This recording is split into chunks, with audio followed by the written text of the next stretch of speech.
वेंकटरमण गोविंद गोविंद राजाधिराज गुरुसार्वभौम गोविंद गोविंद मंत्रालय मूर्ति की जय सद्गुरु राघवेंद्र स्वामी की जय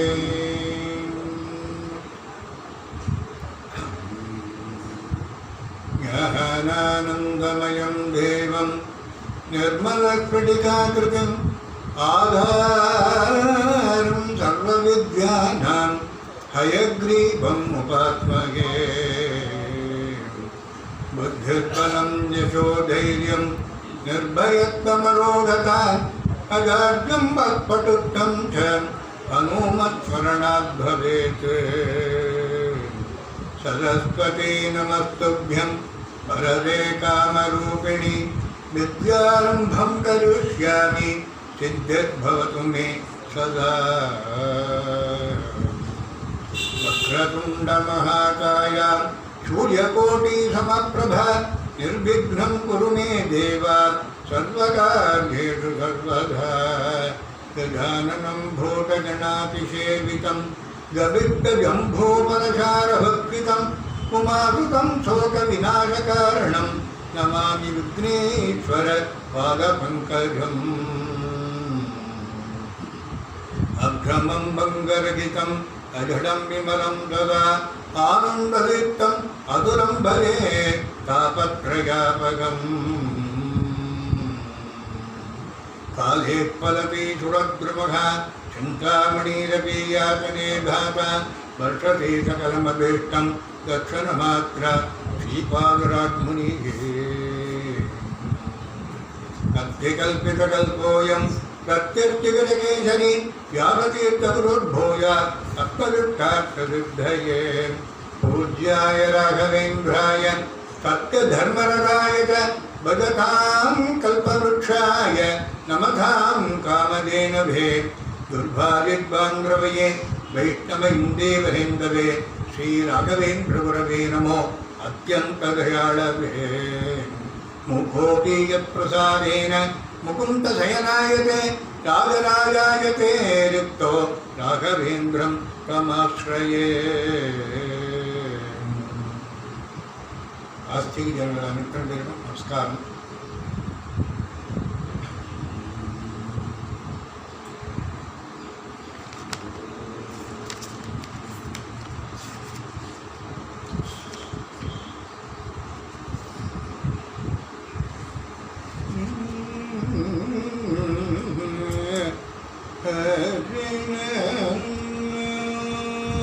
வந்தருள் புரிவனே ராகவேந்திர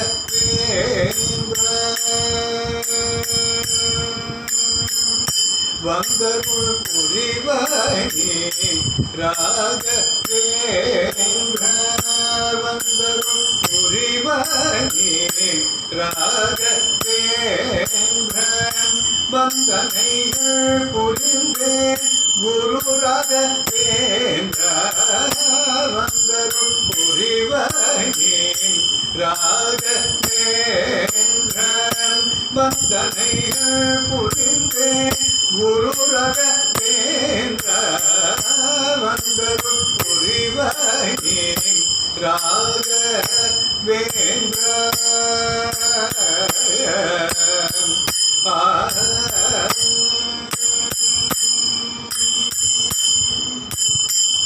கந்த குழ்வாய் நீயே தூய பக்தியை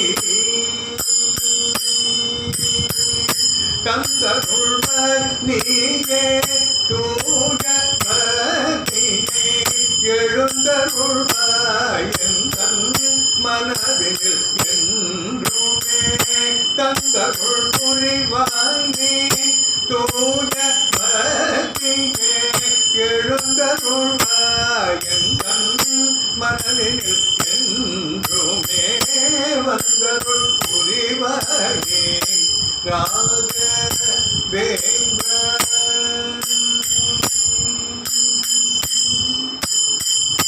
முக்திக்கு மேட்டாகும் சத்குரு பக்தியே முக்திக்கு வேத்தாகும் சத்குரு பக்தியே பக்திக்கு வேத்தான பிரகலாதராயனே பக்திக்கு வேத்தான பிரகலாதராயனே தித்திக்கும் நாமம் எந்த நாவிலே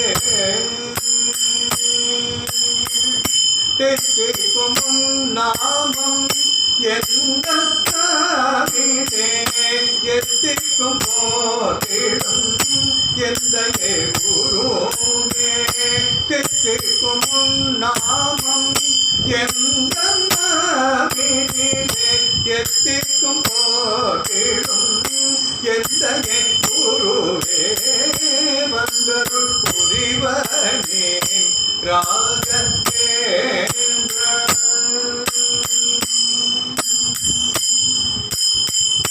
கற்பக கருணியே காமதேனுபூமியே பக்தக்கு அருள் புரியும் சிந்தாமணி நீயே கற்பக கருணியே காமதேனுபூமியே பக்தக்கு அருள் புரியும் சிந்தாமணியும் நீயே அற்புதங்கள் புரியும் அற்புத குருவே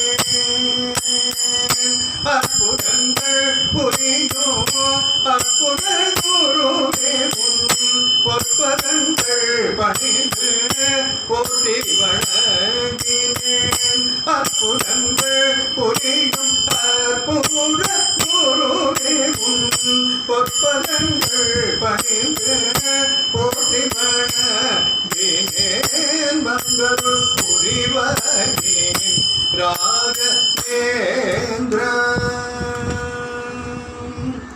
நாடிய பொருள் கோடும் நன்மையெல்லாம் வேணும் ஞானமோடு பக்தியும் வைராக்கியமும் வளரும் நாடிய பொருள் கூடும் நன்மையெல்லாம் வேணும் ஞானமோடு பக்தியும் வைராக்கியமும் வளரும் அஞ்ஞானகிருள் அகற்றும் ஞான கதிரவனே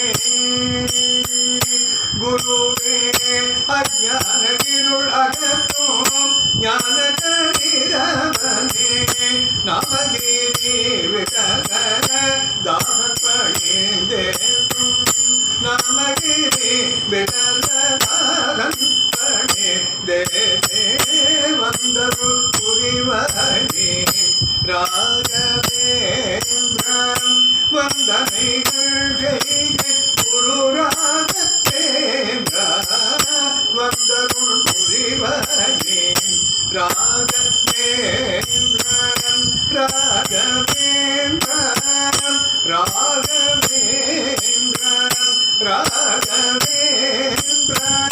ராகவேந்திரம்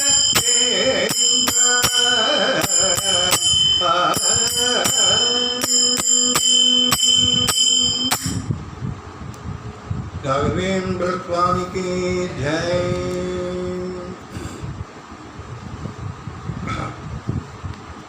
இந்த பாட்டு அடியன் மனசில் தோணினது பகவான் தயவினால. இது அற்புதங்கள் புரியும் அற்புத குருவேன்றார். இன்னைக்கு பூரா அவருடைய அற்புதங்களை தான் பார்க்க போகிறோம் இன்னைக்கு. அதனால இதுக்கு போன வாரமே நம்ம இந்த ராகவேந்திர சுவாமியுடைய சரித்திரத்தை ஆரம்பித்தோம். ராகவேந்திர சுவாமியுடைய சரித்திரம் பூலோகத்தில் ஆரம்பிக்கலை. ஆக்சுவலாக அது பிரம்மலோகத்திலே ஆரம்பிக்கிறது. ராகவேந்திரனுடைய சுவாமி சரித்திரம் பிரம்மலோகத்திலே ஆரம்பிக்கிறது. எங்காவது போன வாரம் இதெல்லாம் விளக்கமாக சொல்லிட்டேன். ஜஸ்ட்டு சுருக்கமாக அதை கம்பேர் பண்ணிட்டு அடுத்தது இதுக்கு வரேன். பிரம்மலோகத்தில் சங்ககிருஷ்ணன் ஒரு தேவதை. அந்த தேவதை பிரம்மாவனால் பூலோகத்துக்கு அனுப்பப்படுறார். அவர் தான் பிரகலாதனாக அவதாரம் பண்ணுறார். ஏன்னா அவர் இரண்யகசிபுக்கு வரம் கொடுத்துட்டார். அந்த வரங்கள்லாம் நடக்கணும் சரியாக. பகவான் நரசிம்மாவதாக இருக்கட்டும், அதுக்கெல்லாம் ஒரு நல்ல பக்தன் ஒருத்தன் தேவை. அதுக்கு பிரகலாதன் தான். அதுக்காக தான் சங்ககிருஷ்ண தேவதையை அப்படி பிரகலாதனாக இங்கே அனுப்புகிறார் பகவான் பிரம்மதேவர். அந்த மாதிரி அந்த பிரகலாதனா அவதாரம் பண்ணுறார். பிரகலாதனா அவதாரம் பண்ணி நிருசிம்ம அவதாரங்கள்லாம் முடியாது. அதுக்கப்புறம் அவரையெல்லாம் வந்து கலியுகத்தில் கிருஷ்ணதேவராய பீரியடில் வியாசராயர் அப்படிங்கிற ஒரு மகானா அவதாரம் பண்ணுறார். அந்த காலத்தில் வியாசராயர்லாம் வந்து கிருஷ்ணதேவராயருக்கு குலகுருவாக இருந்தார். அவர் தான் வந்து அவரை வழிகாட்டினார். புரந்தரதாசர், கனகதாசன் மாதிரி பெரிய பெரிய மகான்களெல்லாம் இந்த வியாசராயர் தான் உருவாக்கினார். கிருஷ்ணதேவராயருக்கு ஒரு பெரிய குஹ்ய யோகம்னு ஒரு பேட் டைம் வந்தது. அந்த டயத்தில் இவர் வந்து அந்த அரசாமையை ஏற்கொண்டு அவனை காப்பாற்றினார். அதுக்கப்புறம் அதனால் வந்து வியாசராயருடைய சொல்ல கேட்டு தான் வந்து கிருஷ்ணதேவராயர் ஃபாலோ பண்ணிட்டு வந்தார். அப்போ வந்து நமக்கு நாட்டிலேருந்து வந்த முஸ்லீம்ஸ் படையெடுப்பெல்லாம் இருந்தது. அப்போ வந்து கிருஷ்ணதேவராயர் தான் அதையெல்லாம் தடுத்து நிறுத்தி நம்ம இந்து சாம்ராஜ்யத்தை காப்பாற்றினார். அப்பேற்பட்ட அந்த கிருஷ்ணதேவருடைய குருவாக இருந்தவர் இந்த வியாசராயர். அந்த வியாசராயர் தான் வந்து அப்புறம் வந்து ராகவேந்திர சுவாமிகளை அவதாரம் பண்ணுறார். ராகவேந்திர சுவாமிகள் நமக்கு கொடுத்த ஒரு பெரிய பெருமை என்னென்னா, எத்தனையோ மகான்கள் கர்நாடகத்தில் இருந்து கர்நாடகாவில். ஆனால் ராகவேந்திர சுவாமிகள் பிறந்தது வந்து நம்ம தமிழ்நாட்டில் புவனகிரியில் தான். அது நமக்கு ஒரு பெரிய அதிர்ஷ்டம், நமக்கு பெரிய சந்தோஷப்பட வேண்டிய ஒரு விஷயம். தமிழ்நாட்டில் புவனகிரியில் தான் அவதாரம் பண்ணுறார். அதாவது கிருஷ்ணதேவராயர் பீரியட்லேருந்தே அவருடைய அந்த கிருஷ்ணதேவராயர் பீரியட்லேருந்தே அவருடைய அந்த சரித்திரம் தொடர்ந்து வருது. எப்படின்னு கேட்டீங்கன்னா, கிருஷ்ணதேவராயருக்கு அவருடைய அரண்மனையில் பெரிய பெரிய பண்டிதாளெல்லாம் வச்சுட்டு இருந்தார். பெரிய அதில் வந்து கிருஷ்ணபட்டர்னு ஒரு பெரிய பண்டிதர். அவர் கிரேட் எக்கனாமிஸ்ட். அவருடைய யோசனைகள் தான் அவர் எக்கனாமிக் சமாச்சாரங்கள்லாம், ஃபினான்ஷியல் சமாச்சாரங்கள்லாம் அவர் ராஜா ஃபாலோ பண்ணியிருந்தார். அதே போல் அவர் பெரிய வைணிக வித்வான், பெரிய வேத பண்டிதர். அதுக்கப்புறம் அவருடைய பிள்ளை வந்து கனகாச்சல பட்டர் மட்டும். அதுக்கப்புறம் திம்மண்ண பட்டர் அவருடைய பிள்ளை. இந்த திம்மண்ண பட்டருடைய காலத்தில் விஜயநகர சாம்ராஜ்யம் வீழ்ச்சி அடைஞ்சிருச்சு. அப்போது வேற ராஜாக்கள்லாம் விட்டான். அப்போது வந்து இவாளுக்கு அங்கே இந்த மாதிரி வித்வான்களுக்கெல்லாம் ஒரு மரியாதை இல்லாமல், ஒரு இது இல்லாமல் துளுக்க ராஜ்யங்கள்லாம் இதாகிடுச்சு. அதனால் என்ன பண்ணிட்டார், அவள் வந்து என்ன பண்ணிட்டா, அங்கேருந்து கிளம்பி தமிழ்நாட்டு பக்கம் வந்து காவேரி பாக்கங்கிற ஊரில் கொஞ்ச நாள் இருந்துட்டு அதுக்கப்புறம் இந்த புவனகிரிக்கு வரா. அங்கே இருக்கா. அப்போவே அவருக்கு வந்து ஒரு பிள்ளை ஒரு பொண்ணு இருக்குது. புவனகிரிக்கு வரும்போது பிள்ளை பேர், பெரிய பிள்ளை பேர் குருராஜன்னு பேர், பொண்ணு பேர் வெங்கடாம்பான்னு பேர். அந்த பொண்ணு பெரியவளானவிட்டு அவளுக்கு வந்து மதுரையில் லக்ஷ்மி நரசிம்மாச்சார் அப்படிங்கிறவற்றுக்கு கல்யாணம் பண்ணி கொடுத்து மதுரைக்கு அனுப்புகிறா. இவருக்கு குருராஜன் பெரியவராக இருக்கார். அப்போது அந்த சமயத்தில் இவருக்கு திருப்பதிக்கு போய் வேண்டின்னு வந்தார். அப்போ அதனாலே அவருடைய கனவுல பகவான் அனுகிரகம் பண்ணி இன்னொரு புத்திரன் பிறந்தார். அதனால் அவருக்கு வெங்கடேசனுடைய கருணையினால் பிறந்ததுனால அவருக்கு வெங்கடநாதன் அப்படின்னு பேர் இருக்கிறார். அந்த வெங்கடநாதன் வளர்ந்துருக்கார். ஒரு 5-6 வயசு இருக்கும்போது இவன் அப்பா அம்மாலாம் காலமாயிடுறான். அதுக்கப்புறம் அவர் குருராஜன் அண்ணா தான் வந்து அவரை வளர்த்து பெரியவராக்கி பூனெல்லாம் போட்டு எல்லாம் பாடங்கள்லாம் சொல்லி கொடுக்குறார். அவர் அந்த பாடங்கள்லாம் பாடங்கள்லாம் அவர் அங்கே அண்ணாட்டையே படித்து முடிச்சுட்டு அதுக்கப்புறம் மேல் படிப்பெல்லாம் படிக்கணும், இன்னும் வேதாத்தியாயனம்லாம் பண்ணணும் அப்படிங்கிறதுக்காக என்ன பண்ணுறார், மதுரைக்கு அத்திம்பேர்கிட்ட அனுப்புகிறார். அக்கா அத்திம்பேர் இருக்கா இல்லையா, அவர்கிட்ட அனுப்புகிறார். அங்கே அனுப்பி அங்கே வந்து அவர் வந்து அவரை வளர்த்துருக்கார். அதுக்கப்புறம் பெரிய ஒரு 15-16 வயசாக இருக்குது. அதனொடனே அவருக்கு ஒரு அந்த நாள் வழக்கப்படி சரஸ்வதி பாய் அப்படின்னு ஒரு பொண்ணை பார்த்து கல்யாணம் பண்ணியிருக்கிறான். அதுக்கப்புறம் அங்கேருந்து அவள் 2 பேரும் என்ன பண்ணுறா, அம்மையம் நாட்டி 2 பேரும் கிளம்பி கும்பகோணத்துக்கு வரான். கும்பகோணத்துக்கு வந்து அங்கே வந்து சுதீந்திர தீர்த்தர் அப்படின்ற ஒரு பெரிய மகான், அவருடைய மடம் இருக்குங்க. இன்றைக்கி அந்த விஜயேந்திர தீர்த்தர் மடம் நிறைய பேர் தெரிஞ்சிருக்கும். கும்பகோணத்தில் தோலைப்பன் ஷீட்டில் இருக்குது விஜயேந்திர தீர்த்த சுவாமிகள் இருக்குது. அதாவது ராகவேந்திர சுவாமிகளுடைய குரு சுதீந்திர தீர்த்தர், அந்த சுதீந்திர தீர்த்தருடைய குரு அந்த விஜயேந்திர தீர்த்தர். அந்த விஜயேந்திர தீர்த்தருடைய பிருந்தாவனம் இன்றைக்கி அங்கே சோலைப்பன் ஷீட்டில் இருக்குது. அவருடைய அந்த பிருந்தாவனத்தை அடியொற்றி வந்த அந்த சுதீந்திர தீர்த்தர் அவரை பூஜை பண்ணிட்டு அங்கே இருக்கார். அங்கே பாடசாலையில் நடத்திட்டு கும்பகோணத்தில் இருந்துருக்கார். அந்த இடத்துக்கு இவர் நம்ம வெங்கடாநாதன் போய் சேர்றார். போய் சேர்ந்து அங்கே சுதீந்திரத்தை நமஸ்காரம் பண்ணி இதே போல் இந்த சிஷியனாக ஏற்றுக்கணுங்கிறார். அதே போல் அவரும் ஏற்றுக்கிறார். ஏற்றுன்னு அவருக்கு பாடங்கள்லாம் சொல்லி கொடுக்குறார். இந்த வரைக்கும் போன தடவை விஸ்தாரமாக பார்த்துருக்கோம். இப்போ அதுக்கு மேலே என்ன நடக்கிறது ராகவேந்திர சுவாமியுடைய சரித்திரத்தை நேரத்தில்